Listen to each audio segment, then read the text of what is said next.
Hey guys, welcome to She Knows Arsenal. My name is Jessica and I'm your host, and you can follow me on Twitter at It's Jessinho. Oh, guys, it's been a long week. To be honest, I'm happy that this week is over. It's been really emotionally draining and really disappointing in multiple different ways. And then now we're, you know, losing games as well. Like it's just insult to injury at this point. Um, How are you guys feeling? You know, as much as I'm like irritated by the loss, I'm not really shocked. I kind of expected the loss. I actually thought we'd get battered. I thought they'd use this as kind of like an excuse to just kind of, let it go and just, it would have been, it would have been almost like, okay, well, yeah, there's been a lot going on. So of course we play bad. Um, but it's like the way that we lose and it's so telegraphed and obvious, the way that we're going to lose. It was very obvious to me after the 15 minutes that we actually played that, again, because we didn't score in the first 15 to 20 minutes, everything just kind of like our energy just dropped, like it dropped off massively. So, and it happens all the time. It happens every single time that we play. If we don't score in the first 15 to 20 minutes, we drop off and then we wait until the other team scores to start trying to play. And in the last two games, that's been basically at, the last 10 minutes of the game. And so we're chasing it and Arteta's making all these changes. And, you know, it's just that game. I think I was already kind of like fuzzy and kind of not into it, but it was so boring that even after because I left the room and then when I came back in and they had scored, I was just kind of like, oh, and I was wondering, like, did you guys even feel it? Like, I'm so numb after this week that losing to Everton the way that we did, usually I'd be going off on Leno and all this kind of stuff, but it's like par for the course. This has been the entire season going through these same types of losses. The commentators just continuously going over, records that we're breaking of poor performances, and Everton didn't even have to play good to win the game, and I can't remember the last time that we played poorly and still won a game. I can't remember a day where the other team was playing horrendously and we were playing bad as well, and we got such a lucky break from an individual error. I have not seen it in a very long time. And it just seems like there's a disproportionate amount of individual errors and sloppy goals and, you know, things like that happening to us. But I think it's because we allow that to go to happen, because there's a lack of intensity in this team and we take mental vacations for 60 minutes sometimes, where we're so lucky not to be down 4-0. Like if Everton was a decent team, they would have killed us, so from basically the 15th minute, everything just kind of went downhill and nobody really played well. It was just, did you play bad or did you play worse? Like nobody played well. They were just kind of going through the motions, and that's what I expected. But wow, the way that we went down tonight was very draining after a very long week. I usually spend all day, every day, catching up on football, trying to watch as many games as possible, watch Arsenal games over and over again so I can make sure that I have good information and I can transfer that to you guys. Today, I'm done. I'm not watching any more football today. I'm going to watch something else that just takes my mind off of this, because this week has been horrendous. And one of my biggest fears is that this will transfer on and continue on into the semifinal of the Villarreal semifinal. And if we get knocked out, then I don't even want to be online. We won't get knocked out in the first leg, but if we don't put in a performance and Villarreal wins or we put ourselves in a bad position, I think we play home first. You guys can correct me if are we away? Are we away first? Let me know. But if we don't put in a good performance, I can see this going really, really badly very quickly, because there's still too many games left towards the end of the season for us to be out of Europa League and still have to play. But yeah, I mean, I see that some people are saying it's like a proper mid table, matchup. And I've said this all season that I feel like we're a mid table team, and mid table teams do mid table things, like take mental vacations during the game. So I'm not surprised that they do this, but they do it so often that it's just like, here we go again. If we don't score in the first 15 minutes, because all of our energy is like, we're going to go out there and score early, unless we play a bigger team. If we play a bigger team, then we sit back for a long time. But if we play a team that we feel like we could beat, we play for about 15 to 20 minutes. And if the goals don't go in, you can see the visible energy just draining from the team. And it's so annoying because the game is 90 minutes. The game is 90 minutes. I mean, freaking Perez and them were saying that the new age fans only want to watch games that are shorter than 90 minutes. Well, I mean, do the players want to play less than 90 minutes? Do they want to play 15 to 20 minute games? I mean, let me know, because they only play for 15 to 20 minutes and then they wait until we go down and then hopefully come back. A tie against Everton in the state in which Everton was playing wouldn't have been good enough. But we're just a mid-table team. And without investment and significant, improvements in our mental fortitude, I just don't see this team doing well ever, because I personally feel like the issue with this team is not only a quality issue, I think it's a mental issue. I really, really believe so. I think when you look at the team on paper, we always look at it and think, okay, we're good enough to beat pretty much anybody, but maybe a couple of the top teams, right? It never turns out like that. And that's because we don't do the part that means the most. It's the part that West Ham shows up for, Leicester shows up for, Aston Villa, where they give 110% energy. And when you do that, you create your own luck. When you get into the box and you make the defender make a decision, you get penalties. Like when we got the penalty, I did not even celebrate. It wasn't like normal where I'm like, yes, a pen.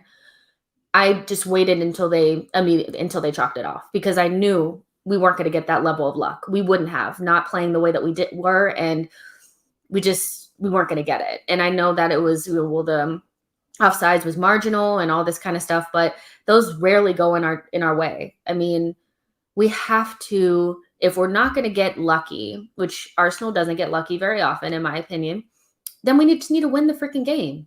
I don't want to hear anything about, you guys will let me know in the, I guess I'll watch the press conference later. I may not,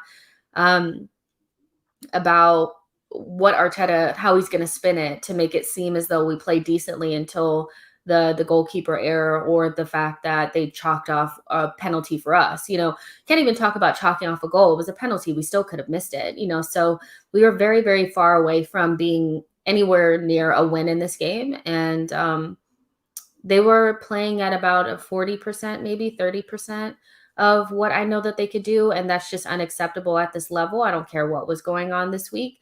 I know that this week could have given you a pass, but at Arsenal Football Club, I just feel like we deserve more than just, I mean, the fans are outside protesting. You think you'd freaking try to play and try to win the game. But I'm not going to say they didn't try, but I can, based on what I've seen this team do, that was about 30 to 40% of what I know they can do. They were very underneath the surface playing that game. It was, as you guys would say, dross. So let's see. Bulgarian says, if Arteta manages to pull out the Europa out of a magic hat, that would be some achievement. It would. I mean, we thought the FA Cup was a big achievement because of the teams that we had to knock out to get there. But if he was able to win the Europa League, I mean, against all odds, but it would just be mostly just for bragging rights, getting a trophy, because we're nowhere near being able to be competitive against those teams, Yeah. So, one step at a time. I mean, if he were to win the Europa League, of course, I'd be happy and all that kind of stuff, but that just seems so far away at this point. Aaron says Arteta is finished just like the Cronkies. I don't necessarily know. I think Arteta is pretty safe in his position at this point. I don't think he's anywhere near leaving. The Cronkies are more than happy to have Arteta as the manager. For whatever reason, they like him, and he manages the team as if he's safe. So I don't think he's necessarily worried about his job. Um, he may not be safe for forever. Maybe we start next season and he has a couple of different players and they have higher expectations for him. But as of now, I expect to see him here next season. JB says Arsenal will be lucky if they finish in the top half of the table. Yeah, I mean, there's quite a bit of teams that are below us that, I think at the end of this weekend, we may potentially be able to maybe fall to 11th place. I'm not sure, but we're not that far away from the teams that are just below. And they have games in hand as well, so it's just so funny because all these teams have like games in hand and they're still above us or, a little bit behind us. And we have like no games in hand, so we don't have anything to really look for, and like, oh, well, we have some games in hand. We don't. So if we finish in the second half of the table, I wouldn't be surprised. Yeah, sad days. Thank you, JB. I really appreciate that. Ed says VAR out. VAR, I hate to be that person that's like, game's gone, but game is gone. The VAR, like, I know what they were trying to do with it, but the reality is that you're not supposed to re-referee the game. It's about clear and obvious errors. So if you have to use very intricate lines and look at angles and all that kind of stuff, to me, it's not clear and obvious. You have to be like a couple of yards off, for it to be like clear and obvious. Like back in the day, it was if you were even, you were on, regardless of a toenail or a shirt sleeve or whatever. And they've taken that aspect out of the game where if you're even, you're on, and that could alleviate a lot of issues moving forward. But they want to be so overly right that they're taking the joy out of the game. And a lot of times it's about the person that's sitting in that booth making subjective calls about where the angles are, where they're going to start the lines and all this kind of stuff. So yeah, VAR is really ruining the game. I think that's definitely something that it's not VAR. The technology is perfectly fine. It's just meant for you to be able to see if there was a clear and obvious error on the pitch, not to re-referee the game. And that's where they've gotten it wrong. So unless they retrain everybody on what to do, I just foresee more and more issues like that. Trying to get to some of these. Okay. D-Jog said Arteta is also a problem. I do agree with that. I think Arteta has made mistakes. I'm not saying that Arteta hasn't made any mistakes, but ultimately I think we can all agree that KSE is a big issue and the players are also an issue. And I don't think Arteta is the main issue here. I personally believe that Arteta has made mistakes and has made decisions that have put us in. Maybe he hasn't gone with the system that would get us the best results, but he's going with the system that he eventually wants to play 2 or 3 years down the road with different players. That's risky, but it's the move that a coach makes when they're safe, so if you feel as though your job is really on the line, then you work with what you have and you try to make that work. He's not necessarily doing that. The team is just, the margins are not going in our way. And I think that's a lot of that has to do with, again, the mentality of the team and the lack of quality. So for me, it's, if I had to put it in, order, I would say Kroenke, the players, Arteta, in terms of the issues. Kroenke's being the biggest one. Bulgarian says, not sure there was even enough contact there with Ceballos, to be honest. Yeah, for sure. I think if that's one of our players, of course, it's right there, boom, but when I saw it, I thought to myself, I was like, we'd be really lucky to get this, and I thought it was, Lee Mason was sure about the contact, but the offside is what really got us. But I agree with you that I didn't think there was a lot of contact there. Great Man said we lacked a focal point in attack without Lacazette. Yeah, for sure. So here's my thing too, you guys. Like, I'm very vocal about how I feel about Nketiah, and moving forward, I'm not going to keep slating the kid because I don't think he'll be here anyway, and it's not conducive, and it's just going to give me a heart attack.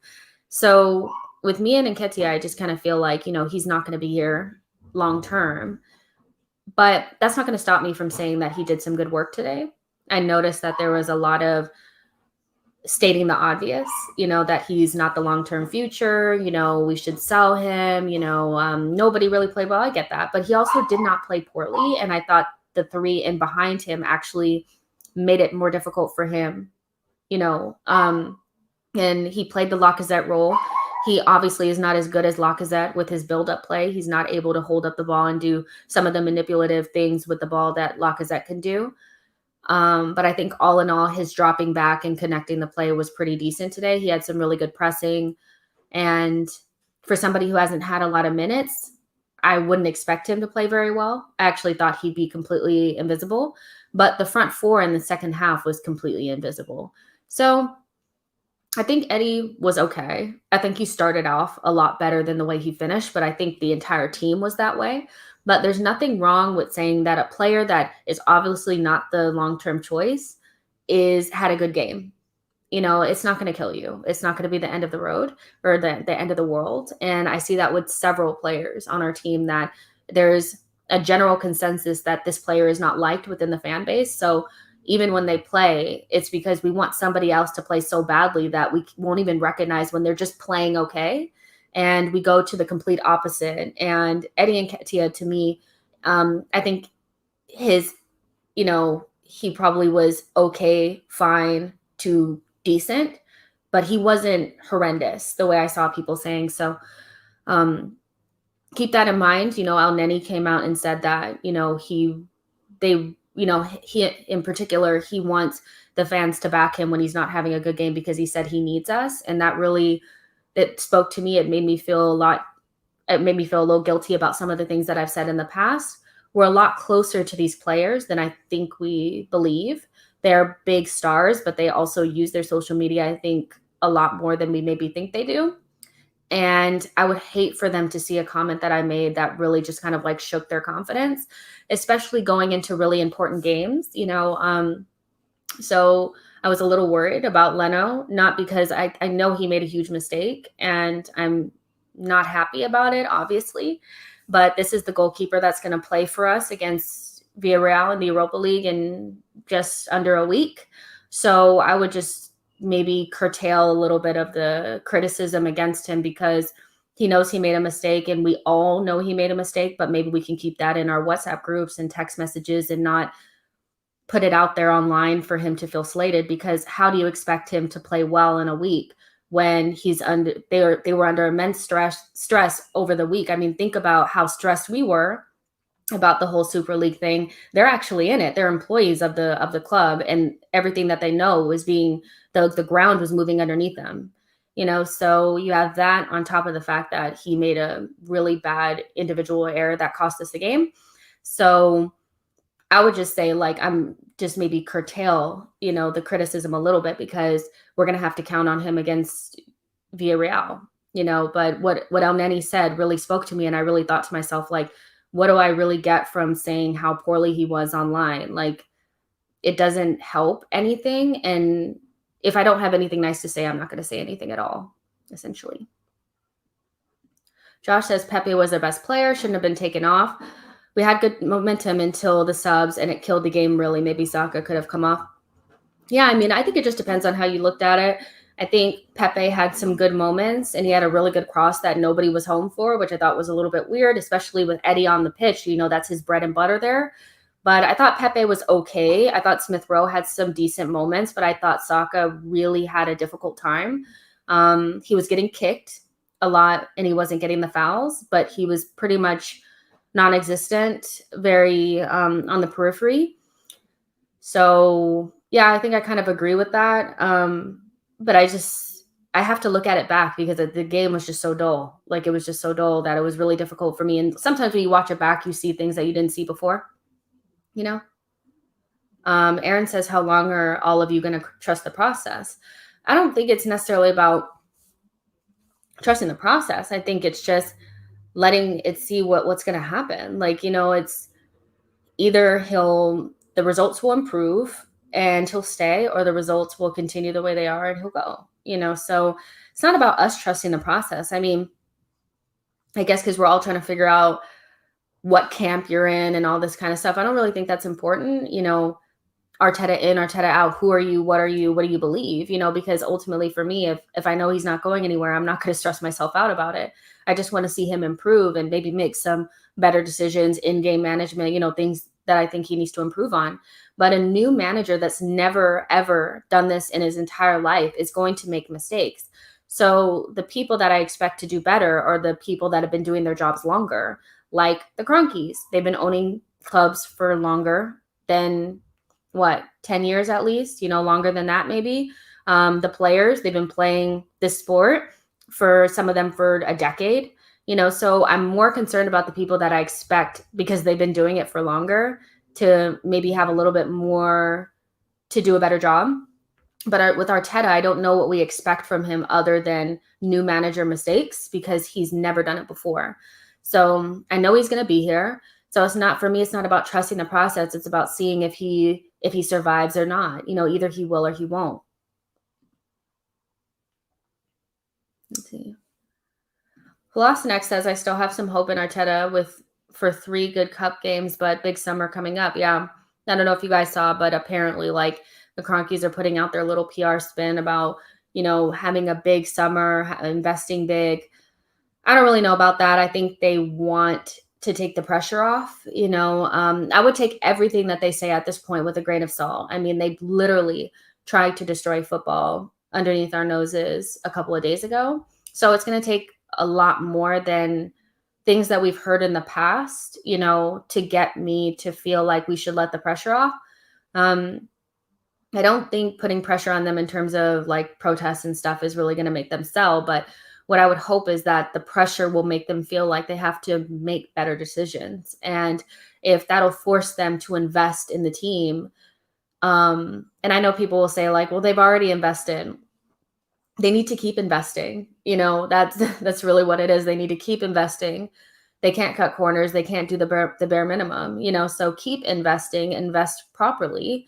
Don't put people in positions that are going to ultimately, hurt the club, i.e., trusting Raul, leaving maybe Arson in the job too long, Ivan Gazidis, these types of choices that Kroenke has been in charge of has been detrimental to what we're trying to do.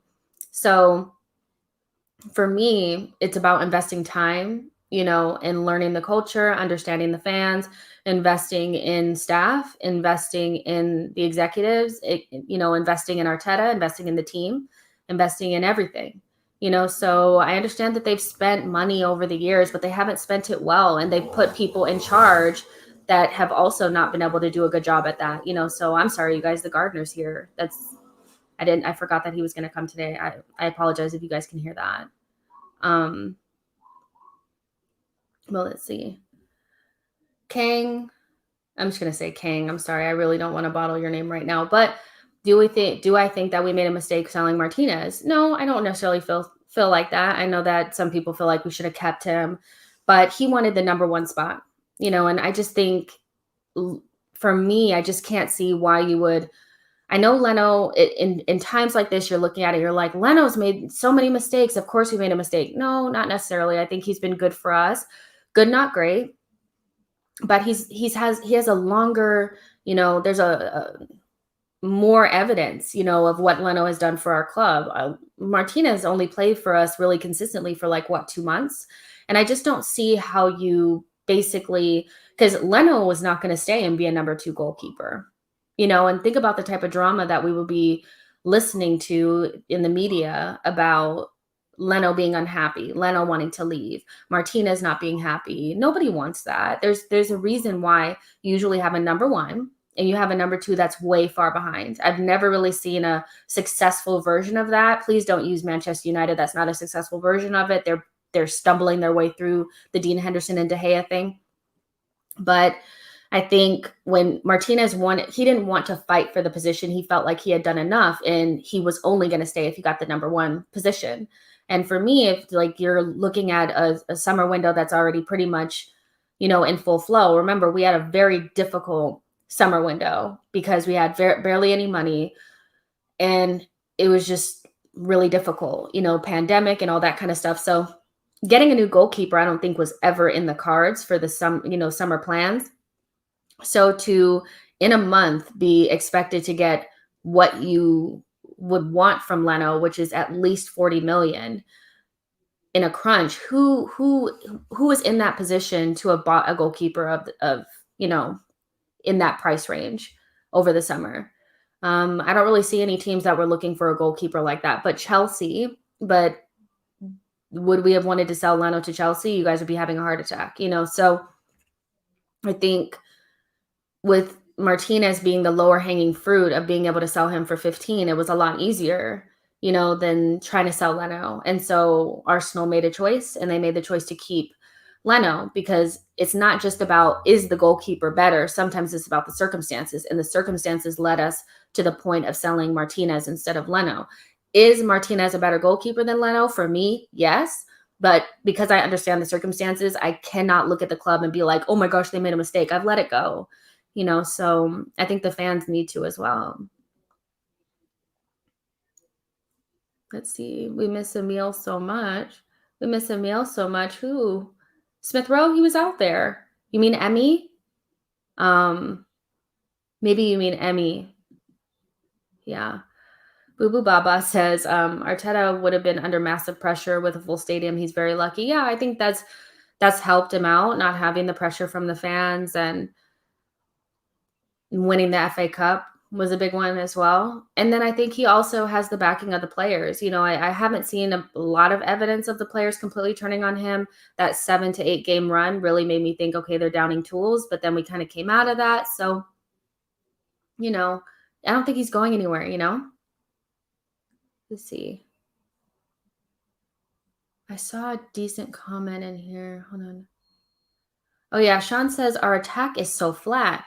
Yeah, and I think that just comes with the fact that it's not complete. We don't have the right type of striker. And it really reminds me of like Man City of over the last couple of games. When I watch them, it's like when it's clicking, it's really good. But when it's not, it looks really flat and really bad. But the difference between us and them is that the quality is so much better that even when the team is able to, hold off for 60 minutes, they're so good that they'll figure out something. We're not quite there. But the way that we play, because it's so based on positional play, it's not as free flowing and creative as we're used to as Arsenal fans. We're literally used to, once you get over the halfway line, just go for it, boys, just whatever, but that was the Arsenal kind of way, is just make it work. And Arteta is very different than that. So it's going to take us a while, I think, to get used to it, because when it's not working, it looks really dire. And we don't have a lot of players with individual quality that can just turn the game on its head. We don't have a lot of those, so I think we'll struggle without the right type of players for a while. It'll either really click or really fall apart. And today, because of the lack of energy and the lack of focal point, because we didn't have Lacazette, I think it really kind of just died off. It looked bad. Let's see. Yeah, this is kind of how I feel a little bit. Belbishwan, I know you're hilarious and stuff. Belbishwan is a Liverpool fan, but if you love Martinez so much, like, maybe you should just watch Villa more often. I just think we're so past this at this point that every single time Leno makes a mistake, it's like, well, that's why we should have kept Martinez. Martinez just made a mistake against Manchester City the other day. So it just is what it is. I think we need to get over it. But you guys, it's going to be it for today. I really just need to chill for a minute. This has been really draining for me. So, and you guys like the video, subscribe to the channel, share with a friend, all that kind of stuff. You guys have been telling me that maybe you don't really like when I do my instant reactions on Instagram. So I'm not going to do them on there anymore. I'm going to do them on here because it just seems like that's what you guys like. And on Monday, I'll be having my post-match show. DJ Harry will be on the show, and we'll just kind of talk through the game. I'm sure we'll talk about the Super League again, and if any developments come, over the weekend about that. I want you guys to take care of yourselves, be safe and enjoy the rest of your weekend. Yeah. Thank you guys for being here. I really appreciate it. And I will see you guys on the next one. Bye, guys.